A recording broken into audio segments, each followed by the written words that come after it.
We're going to begin with the war in Gaza and a new word of warning from President Biden to Israel's leaders, asking them to protect Palestinian civilians in the southern Gaza city of Rafah. Israel says it's preparing to expand its military operations there, targeting Hamas leadership. Around 130 hostages taken from Israel still believed to be held there by Palestinian militants. Palestinians, meanwhile, say that dozens of civilians in Rafah have already been killed in operations there. Nancy Cordes is at the White House for us, where the King of Jordan visited yesterday. Nancy, good morning to you. Good morning, Tony. And what we saw here at the White House yesterday was really something new. For the first time since this war began, we saw the U.S. president standing side by side with an Arab leader talking tough to Israel. It comes amid fresh concerns that Gaza's civilian population is being placed in an impossible situation. We cannot stand by and let this continue. President Biden and Jordan's King Abdullah did not mince words, warning Israel not to launch a major offensive in the most densely populated part of southern Gaza. And now they're packed into Rafah, exposed and vulnerable. They need to be protected.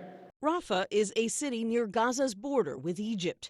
More than 1 million Palestinians are sheltering there after Israel urged them to leave Hamas strongholds in the north 4 months ago.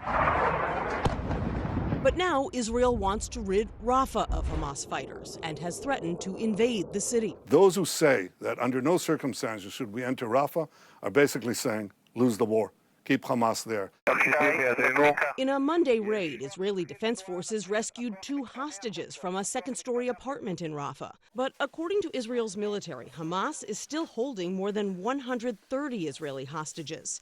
And the rescue came at a heavy price, according to CBS News producer Marwan Al-Ghul. Dozens of Palestinians were killed in this operation. The majority of them are children and women. Israel is vowing not to invade Rafah without a plan to move civilians out first. Kids in Gaza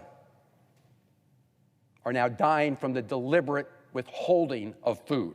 President Biden is facing mounting pressure from his own party to stave off a humanitarian disaster. President Biden must take action in response to what is happening. Speaking of action, Nancy, the Senate has just passed a $95 billion foreign aid bill for Ukraine, Israel, and Taiwan, but it's got a very uncertain future. What more can you tell us?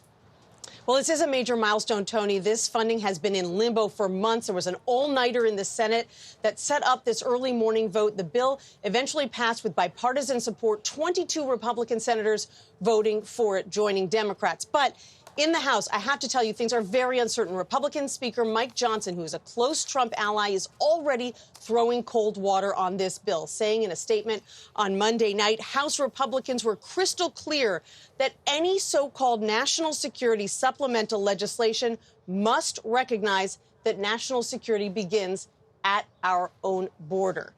Now, keep in mind, it was just a week ago that Speaker Johnson himself said that the Senate's bipartisan border deal was dead on arrival in the House, which helped to kill it.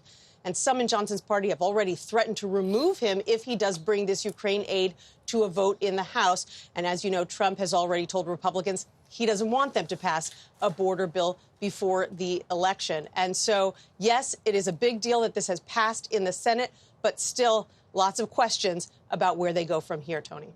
Yeah, indeed. Nancy, thank you very much.